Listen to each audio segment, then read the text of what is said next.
Human beings are omnivores. We have the equipment of an omnivore. We have non-specialized teeth, a non-specialized gut, a non-specialized intestine by cell type and by length. We also can derive nutrients from both plants or animals. We can, but we lack the ability for B12. Now, in theory, you could eat your own feces and get to derive your B12 amount, but that would kill you. This is not something you would want to do because you would get more sick doing that than it would be just killing your mouse, ripping its head off and eating it.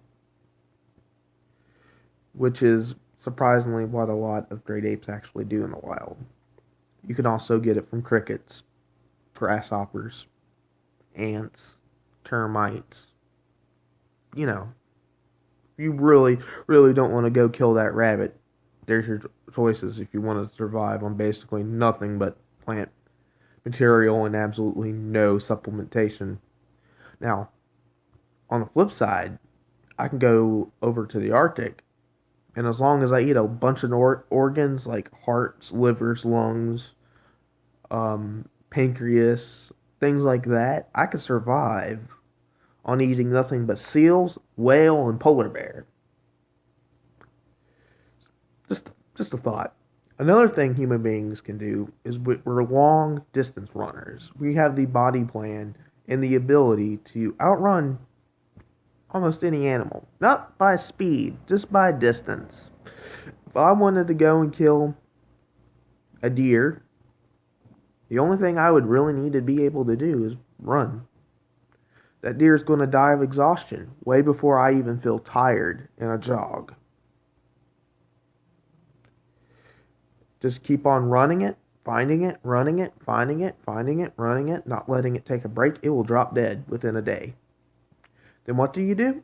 Well, if you have no tools, as I said, because in this scenario you're not going to have any tools, what you do is you take your hand and you basically get right where the anal opening is, and you basically rip the animal apart like that, and then you can eat the leg muscle completely raw. You won't die. You won't get sick.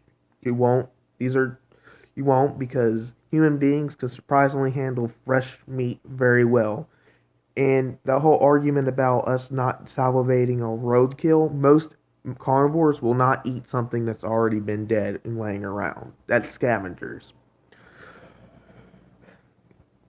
We also the reason why we're also omnivores instead of being herbivores is that I can eat this whole entire deer and I will not throw up. My body will not reject it. I will not get sick. Now, when it comes to being an omnivore, though, there's an optimal diet.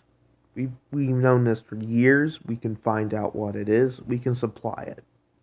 With a human being, because we just don't care, we never found this diet. But I would say it would probably be animal products, very small amount. Because if you go back to ancient man, the average man would may have eaten only like 10 mammoths in his whole life. So that's that's about like a pack of cards a day of mammoth.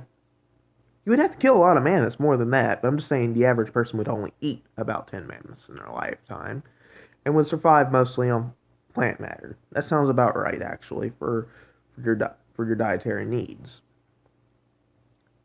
But that's because we're omnivores. We can drive that. Another thing is that human beings, as a group, have mostly adaptations that are advantageous for hunting and for not for being prey. We can build tools. We have the intelligence to do this. We knew how to make fire before we were people. We knew how to make tools before we were people. We know for a fact that Homo habilis ate meat before